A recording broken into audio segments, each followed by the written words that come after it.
Hello everyone, welcome back. This story will remind you of something very powerful, that the kindness you give is never wasted. It always finds its way back to you, sometimes in the most unexpected ways. So listen closely because this story could change how you see kindness forever. Peter was an ordinary man living in a small town with his wife Mary and their 7-year-old son Ben. He wasn't rich, he wasn't famous, but he was known for his heart. Peter worked as a repairman. He fixed cars, patched leaking roofs, and sometimes helped farmers repair their tools. He wasn't just doing a job, he was always ready to help, even if people couldn't pay him. Mary would sometimes worry.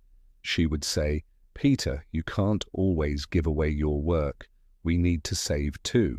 But Peter would smile and answer, "Mary, what we give comes back.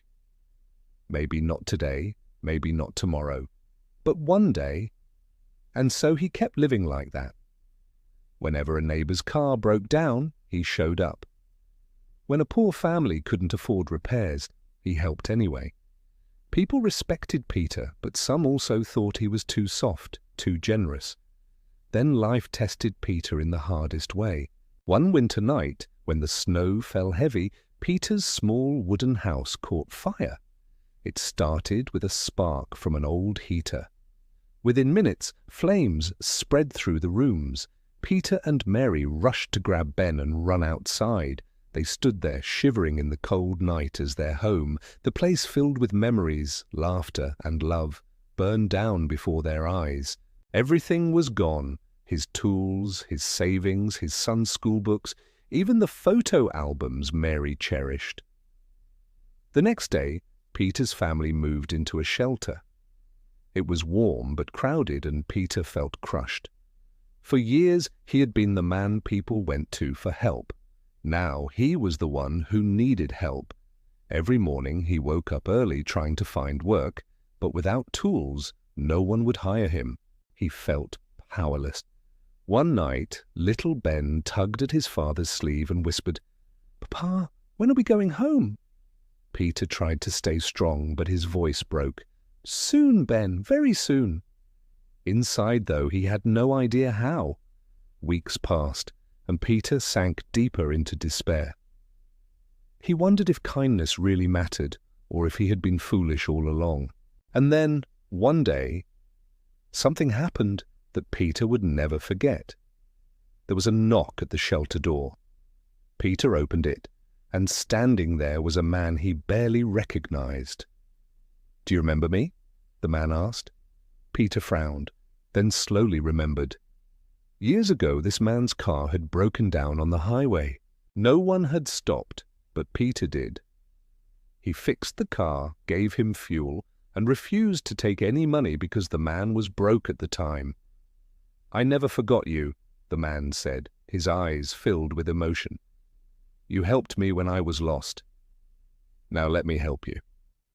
The man handed Peter bags of food, warm clothes for Mary and Ben, and even money to buy new tools. Peter's eyes filled with tears. He couldn't believe it. But that was just the beginning. Over the next few days, more people began to show up. A farmer brought a sack of potatoes, a woman brought blankets, a neighbor brought cash in an envelope. One by one, people Peter had once helped returned to him. They hadn't forgotten. They remembered every nail he hammered, every car he fixed, every act of kindness he gave without asking for anything in return. Mary held Peter's hand and whispered, "You see, what you gave is coming back."